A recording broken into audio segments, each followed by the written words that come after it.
Thank you, team. Have y'all watched that Netflix show, Harry and Meghan, yet? I find it fascinating. Of course, I've got a fascination with the royal family. I don't know why. I just like all things British, I guess. I don't know why. And I'll be honest, I've never met any of them. I've never met any of the British royal family. I more likely never will, too. But I understand that before you meet the king or the queen, there's a proper etiquette. That there's some rules that you have to follow when you meet them. There's things that you can do, things that you can't do. There's things that you can say, things that you can't say. There's specific types of things that you can dress in, but the basic rule when you're meeting a king or queen is don't be dumb. You can't be too chummy with them. You can't be overly familiar with them. Respect and proper formality are absolutely essential. When the Queen Mother was still alive, Queen Elizabeth II, while she was still alive, that her own son, Charles, bowed to her and called her ma'am. He called her Queen Mother. And now that he's king, if you are to meet Charles, there are proper etiquette for meeting him as well. If you're a guy and you're meeting or King Charles for the first time now, you have to provide a neck bow. So just from the neck down, your head only, you have to bow to him. If you're a woman, practice your curtsies. Anybody in here know how to curtsy? I don't know. You dip one leg behind and you pull out the hems of your dress and do that. Thank you. I appreciate that. I've been practicing all morning. As you greet old Charles, that's what I like to call him, old Charles. But as you greet old Charles, you got to be sure that you address him properly. The proper address, the first time that you speak to him, you say, His Royal Highness, just like that. From that point on, in the rest of the conversation, you can then refer to him as Sir. That's okay if you do it from that point on. But then you never would say Charles or King, or it's Sir from that point on. Now remember, here I know that there's going to be some of y'all that will eventually meet the King and Queen or whatever, but I just got some reminders. Number one, never, ever, ever touch the King or Queen. All right? Michelle Obama made that mistake, and it was all over the British press within about 2.2 seconds. You are not to touch the King or Queen. There was a point in time when there's little circumstances, probably about 10 years ago, where she was coming down the stairs with the British or with the Canadian Prime Minister of an airliner. And they have those rolling stairs that come up, and she's walking down it, and she kind of slips, and he reaches out and grabs her elbow to stabilize her, and he got flayed for touching the Queen. So, never touch the King or Queen. You can shake their hand if they offer you their hand. Most likely it'll be gloved. They wear the gloves, so you're really not touching their skin. Don't speak to a royal unless they speak to you first. You have to remain in silence whenever they approach you. Anytime that they are standing, you must be standing. You may only sit in their presence if they are sitting. Don't eat until the Queen or the King begins eating. And likewise, you don't finish your meal after she's finished hers. So when the Queen or the King finishes eating, you have to put down your fork. It don't matter if you've still got half the plate left. You got to go hungry. You're going to have to go to Whataburger afterwards and get you something to eat. Never turn your back to the royals. You can't turn and let them see your back. You always have, so it's always this dance, where the Queen's coming in or the King's coming in. You're always dancing, trying not to put your... And you never stand in a line and you greet them. You stand in semicircles. And never, ever, ever leave an event before they do. Once they walk out, you're free to go. but you're a prisoner as long as they're in the room. And you'll also, for you teens, you're sorry to hear this, but no, never, ever, ever take a selfie with the royal family. I know, it's a bummer, isn't it? But you know, all of these rules exist to show proper reverence, proper respect to someone that's in such a high position. Isn't it good to know that we won the Revolutionary War?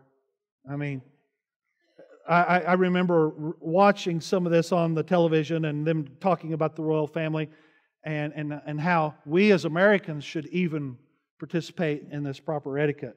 And I'm going, what'd we fight a war for? I don't have to bow to her. But anyway, it's just proper etiquette.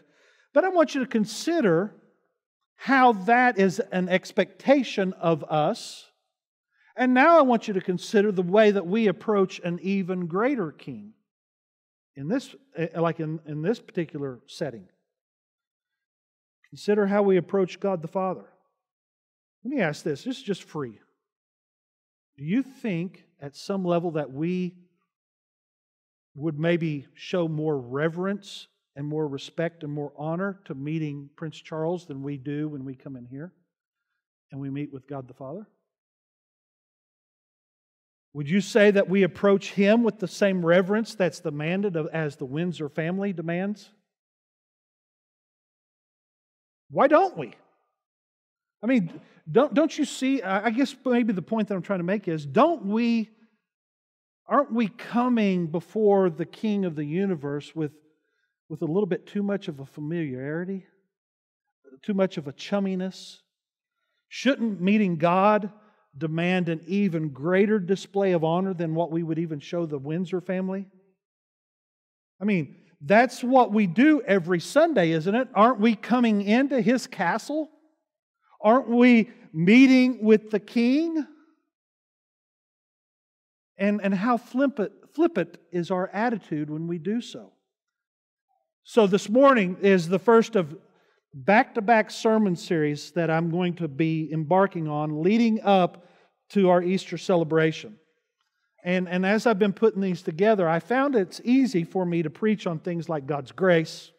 It's easy for me to preach on things like God's mercy and His love. But when you talk about preaching on God's holiness, it goes to a whole different level. I mean, that one word, holiness, kind of makes you feel uncomfortable, don't it? Holiness, that word is intimidating. Over the next few weeks, we're going to actually dive into this topic of holiness. And this morning, the first thing I want to do is I want to look at the nature of God's holiness. And then in another couple of weeks, we're going to look at our own need to pursue holiness. So let's just jump right in. Turn your Bibles to the book of Isaiah chapter 6. Number one is a foundational truth that I need you to understand before we can move any deeper into this discussion, into this sermon on God's holiness. There's one thing that I have to lay this down because you've got to get this before we move any further, because and as we discuss this, I need you to keep this note in your Bible as a reminder, and that is this thing: what we think about God is the most important thing about us. Let me say it again.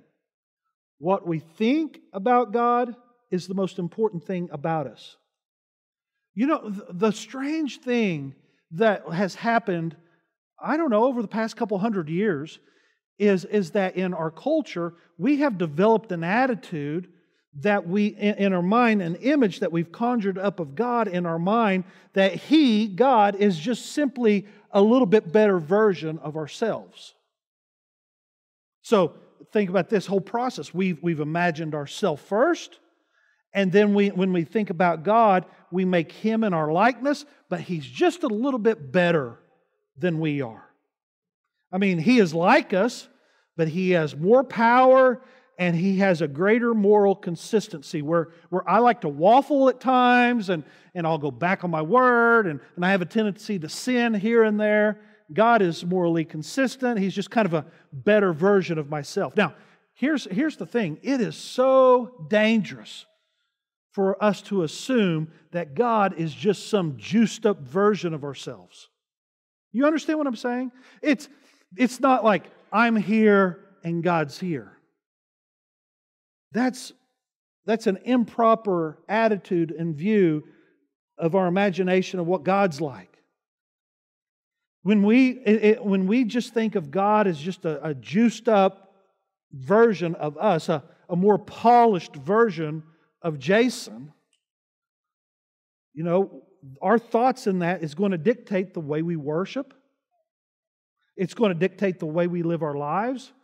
If I see God as only a slightly better version of myself, I think there's going to be elements and parts of my heart that aren't fully committed to His worship. Because I'm not seeing Him in His preferred position. It also affects the way we live our lives. I mean, think about this. If you and I possess an imperfect idea of God, that He's just a better version of ourselves, the end result's going to be heresy, a false belief in God. My purpose in all of this is for us to begin this sermon series with a proper understanding of who God is. And He's not just a more polished version of myself. It's kind of like, for where we're going, it's kind of like building a house. If you begin to build a house and the walls are not plumb, and you continue to build this house with the walls that aren't plumb, the whole structure is going to be unstable. It's going to be crooked. Eventually, everything you've bought will collapse. If you happen to build on something, a foundation that is a little cockeyed, maybe a little unlevel, eventually that is going to create a building that isn't square, and everything that you have built upon that is not going to last. And that's the same thing with your faith. If we don't begin with the proper understanding of who God is, everything that we build on from here on out is going to be a slightly less holy or perfect version of who He truly is. However, when we begin with a right understanding of who God is, then things like the gospel has more weight. When you begin to see that God in His proper position, and you read the story of what He did on our behalf, it drives you to your knees. And whenever we get this right understanding of who God is, we can engage in right worship that's actually befitting of Him. Think about how you worship this morning. I'm not saying that that's bad. I'm not calling anybody out or anything like this, but I want you to consider how you personally worship this morning. Did you sing at the top of your lungs with as much gusto and passion as I went to Garth Brooks this past summer, right? And when Garth started singing Friends in Low Places, you know what the whole place did, right? I mean, the whole place went bananas. They were, whooping and hollering and screaming. And man, they were singing at the top of their lungs.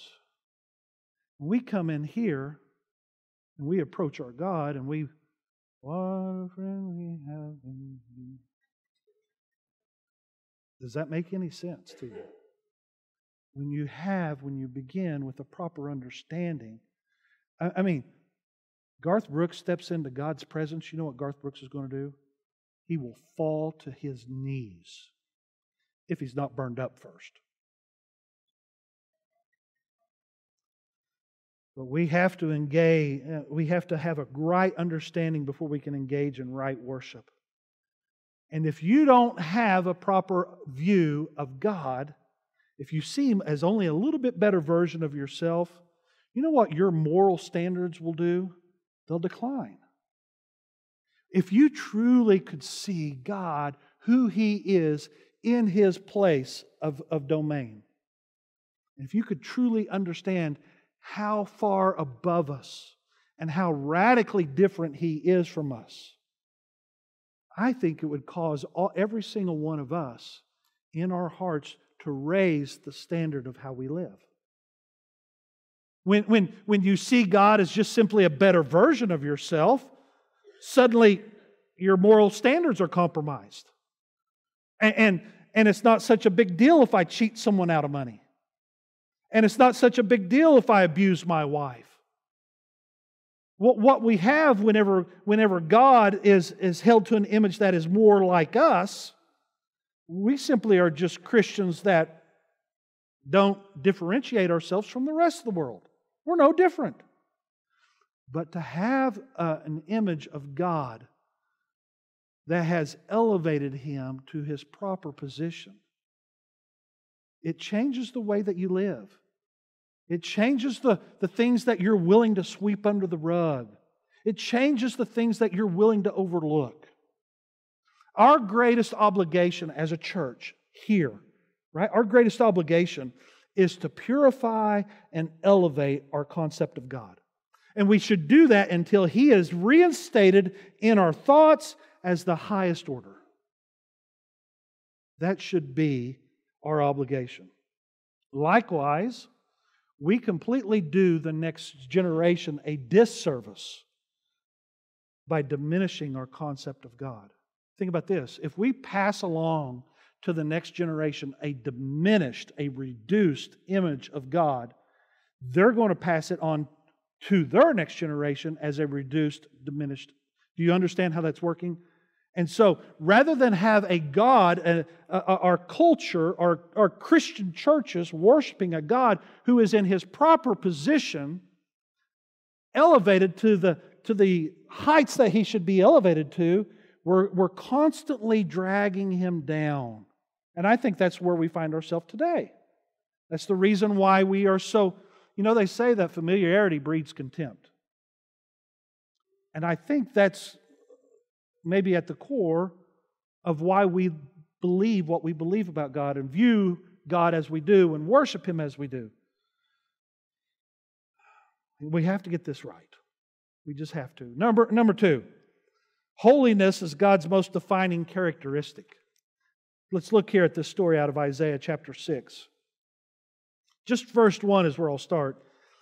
It was in the year King Uzziah died that I saw the Lord. He was sitting on a lofty throne, and the train of His robe filled the temple. So, just give you a little backstory who Uzziah is. Uzziah was one of the greatest kings that has ever lived in Israel. And you can read all about him in 2 Chronicles if you'd like. But he serves for 52 years as king, one of the longest tenured kings over Israel. He was a great leader. Whenever he came into his throne, he did what was pleasing to the Lord until the last few years of his reign. And then things started to kind of go haywire. His pride gets the best of him. And that pride and that arrogance leads him into the temple there towards the end of his reign. And as he enters the temple, he's convinced himself that he doesn't need the priests anymore. He doesn't need them to offer sacrifices on his behalf. He can do it himself. I mean, think about his attitude. I'm the king. I should be able to I can take care of this myself. God has put me in this position. And so it's absolutely a direct contradiction to what God has set up as proper worship. He's subverting that. He's going around. He's not paying attention and following the rules. This is a flagrant violation of God's law. And as he comes in and begins, he kicks the priests out and says, you guys leave, I'm going to offer the sacrifices. And the priests are going, don't do this. You got to stop. This isn't the way God has set this up. And Uzziah turns and looks at him and points him and goes, you could shut up now or I will kill you. I'm the king. And so at that moment that he's pointing at those priests and telling them to be quiet and go on about their business and let him offer the sacrifices, the Scriptures say that he broke out with leprosy. And it just started at his head and it just continued to fully encompass his body. Eventually dies. He dies alone. The king who was unclean, he dies alone. He's impure. You got to understand that at this point, Uzziah, the people were proud of him. He was holding the wolves at bay. The Syrians, mounting a huge army and threatening Israel with conquest. Now their leader's dead. Their protector's been struck down, and they know a big change is on the horizon. Have you ever lost somebody that you trusted as the leader like that, and you're always wondering, the next guy that they put in is probably not going to be as good as what he was, and so this deal's probably going to go down pretty quickly. But it's in that year that happened. Isaiah was good friends with Uzziah, and his friend had committed this heinous sin, and the Lord had punished him and taken him away. And it says, Uzziah says, I had a vision. It says, I saw the Lord. And he says, I saw the Lord sitting on a lofty throne. So in his vision, Isaiah's in this room, and it's like God is way up there on His throne. Now, notice the irony here. Uzziah, his friend, has fallen from his throne, and there's worry and there's anxiety about what will happen. And here in this moment, God brings Isaiah into the throne room just to say, I'm still on my throne. You don't have to worry about the fact that Uzziah is gone. I'm still here. I'm still in control. And as Isaiah looks around the room, it says that he notices that God's robe fills the room. Everywhere he looks is the train of God's robe. Now, going back to my knowledge of the royals, I feel like I ought to have the pipe, right? And maybe one of those little funky hats and some half glasses and, when Queen Elizabeth, have you seen The Crown on Netflix? You got to watch that too. When Queen Elizabeth was coronated in 1953, she wore the robe of state. This thing is gaudy, if you will. 6 yards of silk, and they've taken the underside of the silk and they've lined it with ermine. You know what ermine is? It's kind of a juiced up squirrel. It's kind of like mink, is what it is.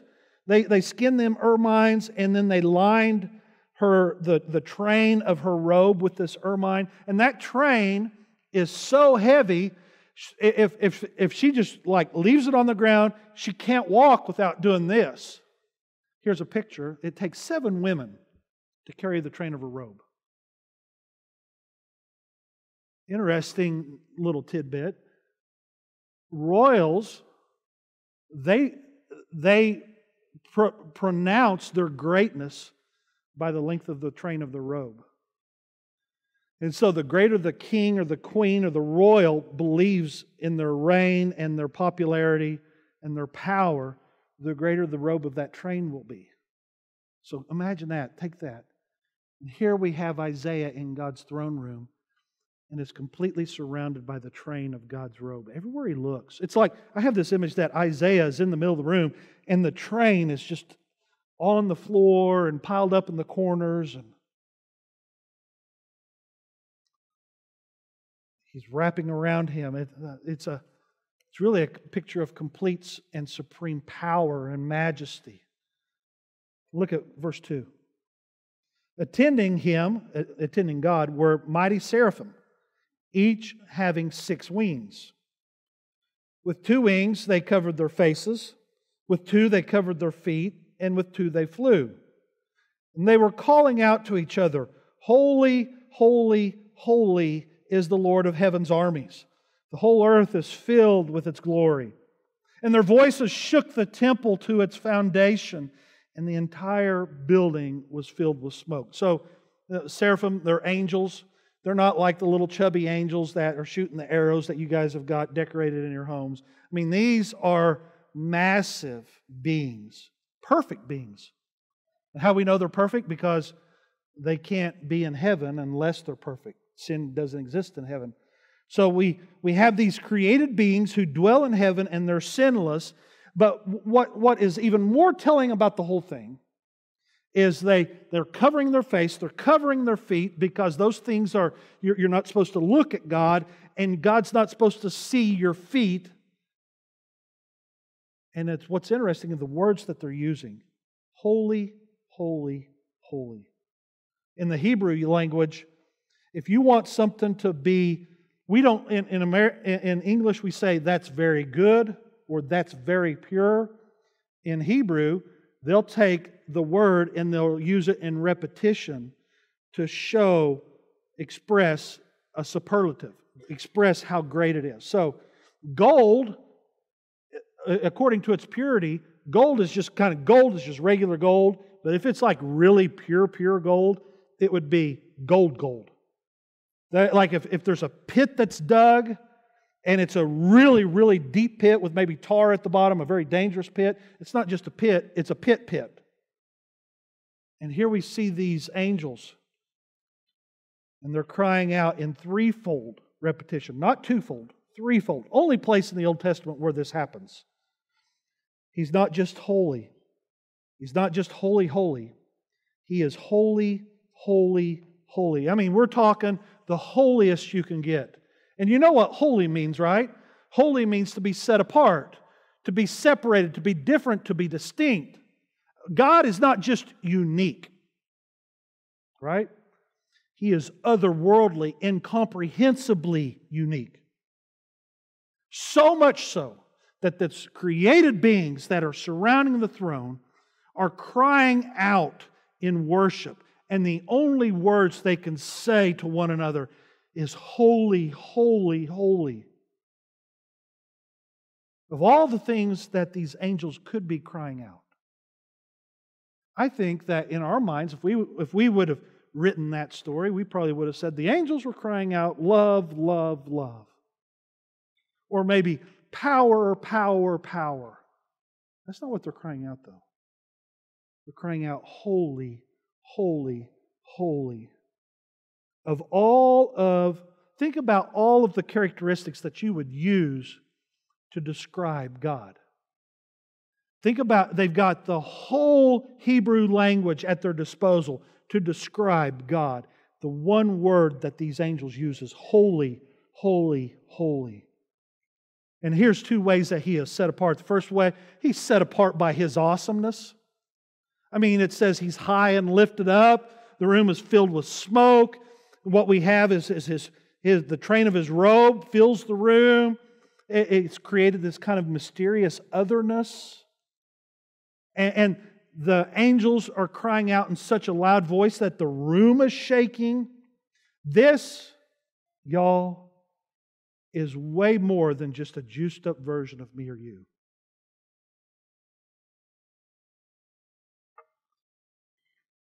That being said, where do we get off casting accusations at Him? Where do we get off daring to even think He owes me some explanation for the way things happen in this world? Where do we get off? How dare we believe that we, some way in our finite minds, can formulate a plan for our lives that is better than what He could formulate for our lives?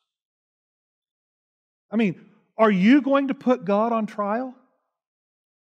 Do you think you could call Him from His throne room and have Him stand before you and you demand that He give an account for His actions? Is that the type of God you worship? Is that the image of God that you have conjured up? And whenever I say, all right, take for a moment and picture God in your mind, is that what would come to your mind? Is a God that you could summon or that you could call out or question? Job tried that. Remember when Job was calling God out about everything that had happened to him? God finally makes an appearance and He goes, hey Job, have you seen the storerooms in heaven where I keep snow? Were you there when I created the Leviathan? And he just goes through all of these things and says, were you there? Do you know? Can you imagine? Did you witness it?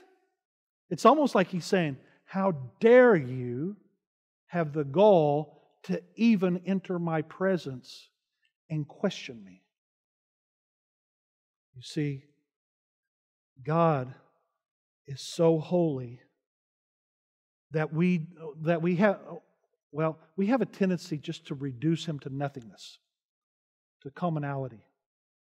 Isaiah 55, 8 through 9 says this, "My thoughts are nothing like your thoughts, says the Lord. My ways are far beyond anything you could imagine. For just as the heavens are higher than the earth, so my ways are higher than your ways, and my thoughts are higher than your thoughts." He's saying, I'm in a different ballgame, bro.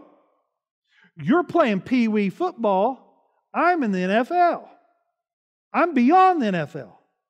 I'm playing my own game. I mean, if God's wisdom and power are above mine, am I really in any place to try to hold Him accountable for what happens in this world? Absolutely not. God is holy. He is beyond the beyond. He is above the above. But yet, in our pride and our arrogance, we want to shrink Him down to a manageable size, and we want to be able to predict Him, and we want to be able to explain Him away. We want Him to fit in a little box, and somehow we can pull Him out, and we can control Him and influence Him and use Him for our own benefit. Evelyn Underhill, who was a 20th century political writer in England, wrote this, "If God were small enough to be understood, He would not be big enough to be worshipped." Think about that for a second. The second way that God is set apart, He's not only set apart in His awesomeness, He's set apart in His moral perfections. I mean, God is 100% goodness. There is absolutely not even a hint of bad in Him. I got my water here, and I'll take a drink of it just for show. Do you think I would have taken a drink of that if I knew that there was 0.005% of it human urine? Would you take a drink of it? I bet not. You see, this is pure. God is completely 100% pure.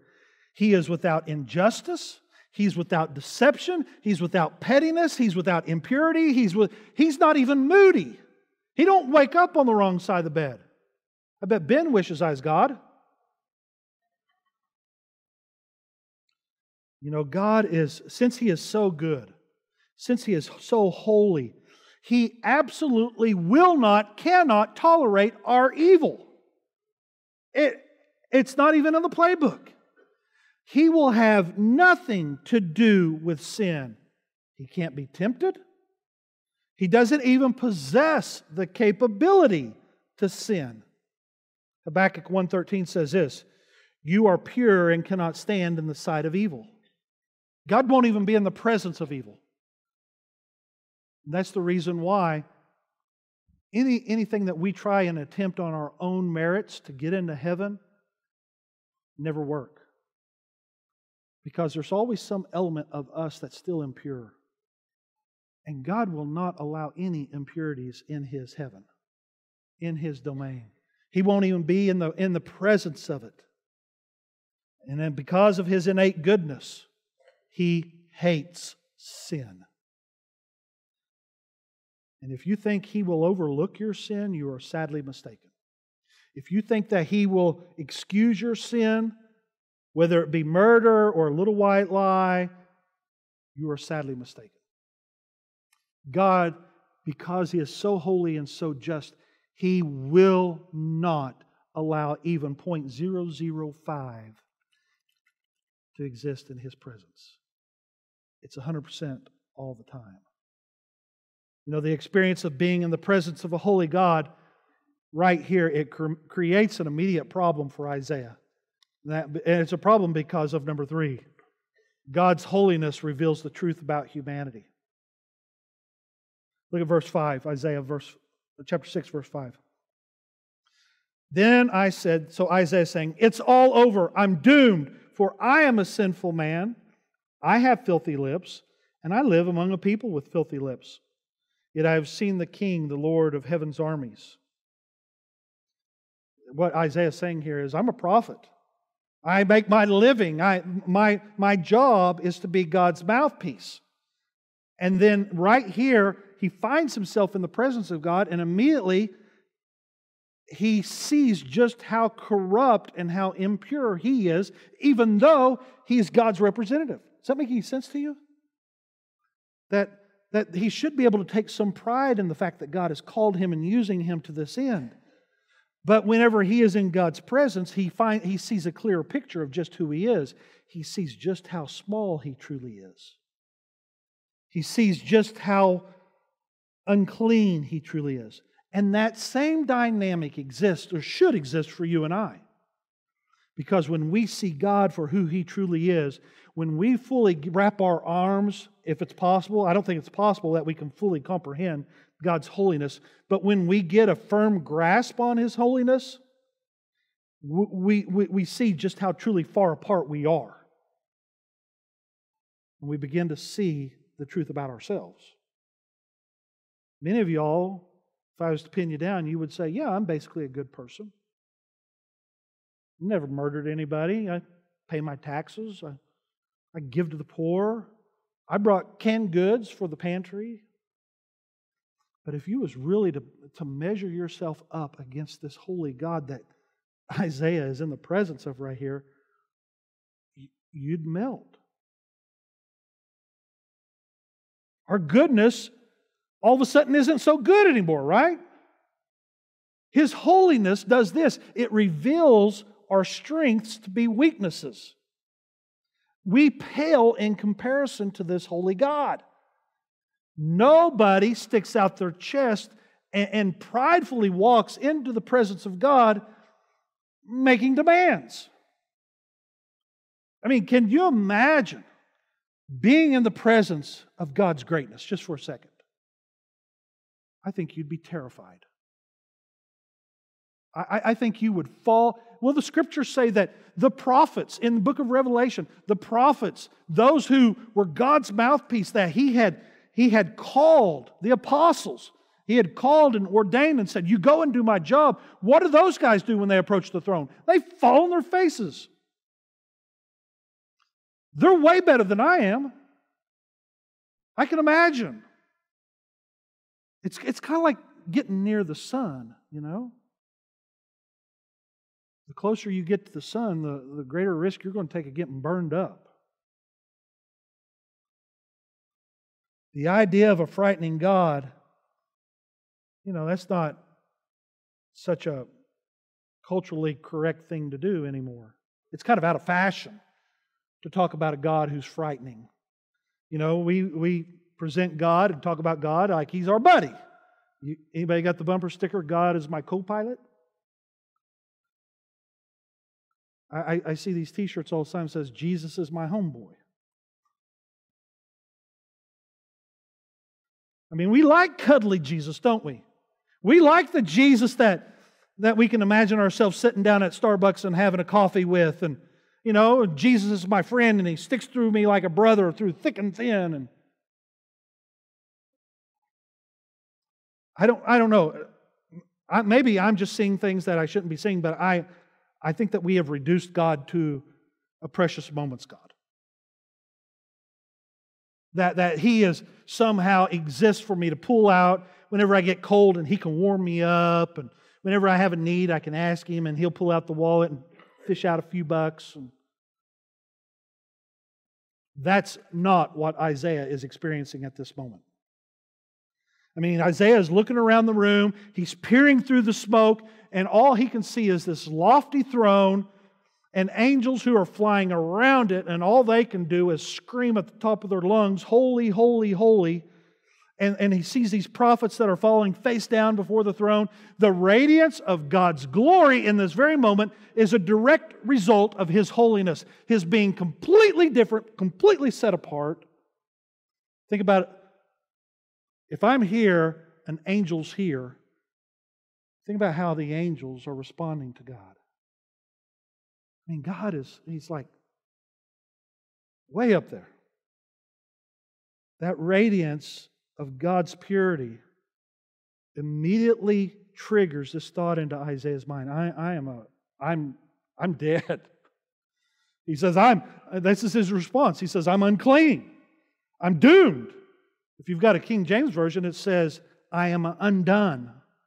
That image of being undone, that Hebrew word means that He is pulling me apart psychologically. And so, think about this. The thing that is holding Isaiah's life together, the pride that he's taking in being chosen by God to be a prophet, and Isaiah's sense of goodness and his role in this moment, every ounce of that is utterly destroyed. All the good things that he would point to in his life are now but filthy rags. You see, to Isaiah was conditioned, just like you and I. Isaiah was conditioned to find significance by comparing himself to his peers. And we do this, don't we? Well, I'm not as bad as Trotter. I'm good. But now here in the presence of a holy God, in the presence of absolute purity, and in the presence of absolute goodness, Isaiah feels like a terrorist who's surfing kiddie porn with Jeffrey Dahmer. Completely impure, completely unclean. Anything that I had that I would hold up is nothing but ashes. He realizes my heart, it's demented and twisted. And to top it all off, I'm part of a community of unclean people, right? I live with people like this. I make my home. I meet them at the gates and I eat dinner with them. And so at this very moment, at the end of this, Isaiah is left without any doubt that God is completely and utterly holy. He is in the presence of greatness. He's in the presence of goodness. He is in the presence of absolute purity. And in light of that overwhelming truth, Isaiah is intimately aware of his weaknesses, and he feels deep shame. He realizes that any strengths that I held, that I thought I possessed, aren't strengths at all compared with the power and the majesty and the might of He who is on that lofty throne. And that is why he feels undone. Isaiah realizes that even my best, even at 100%, I'm completely insufficient. I don't measure up. I don't belong here. Here's a question that I'll leave you with. What is it for you? What is your glue? What is the thing that if you were to find yourself in the presence of a holy Lord, that would completely unravel? That it would be shown as worthless? What is the one thing about yourself that you secretly take pride in, that you believe that if you met God, He would give you an attaboy, and in reality, it would be rags? Is it your business acumen? Is it the awards and accolades you've got for your vocation or for some skill or talent that you have? Is it your service in the church? Is that what you'd hold up? The fact that you've led worship? Is it your Bible knowledge? Is it the ability that you have to instruct other people and bring God's Word and communicate it well? Let me just share something. Those things do not hold up in the courtroom of heaven. They are burned up. He is not like us. There is no flaw in His game. Now that you're aware of our tendency to imagine God as a better version of us, and you've read Isaiah's experience about if we hold on to that flawed image, He is so much more than anything you can imagine. In fact, His holiness is incomprehensible. You can't wrap your brain around it. We're talking an infinite being with infinite holiness. The human mind cannot even begin to explain it, describe it, understand it. He's elevated. He's distinct. He's superior. He's transcendent. He's supreme. He's awe-inspiring. He's majestic. He's glorious. And I say all that as good news. And it's good news because that means that we're here and we're worshiping a God who is worthy of our worship. Not just a juiced up version of me. Now, as I close, I just want to say this. You've got to understand, because where we're going next week is this. Now that we understand this holy God, right? We can understand this holiness. It actually is a threat to sinful people. And the Scriptures tell us that we're all sinful people. The only proper response should be our unyielding pursuit of our own personal holiness. And that sounds daunting. And that sounds like that could be a problem. But that's where we're going to go next week. You will not find any personal holiness, though, in yourself. That's the reason Christ came. And that's the reason Christ died on the cross, is to take your impurities, take them on Himself, and exchange them for His goodness and His righteousness. And so, whenever I stand that day that I pass away and I stand before the Lord, He's not going to see my weaknesses. He's not going to see my failures. He's not going to see my sin. He's going to see me covered in the righteousness of His Son. That's the only way I'm getting in. Because we're talking about a transcendent holy God who demands way more than I can ever achieve. Let's pray.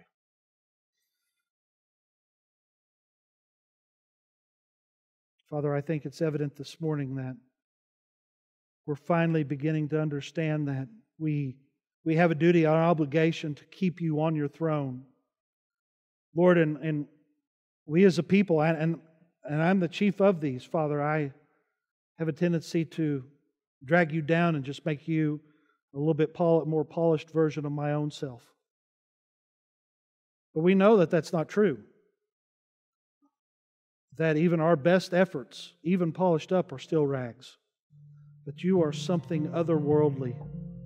That you're not even on the Richter scale of anything that we would consider good. But You're far beyond that. That your standards are not do the best you can, 99% is good enough. Your standards are perfection.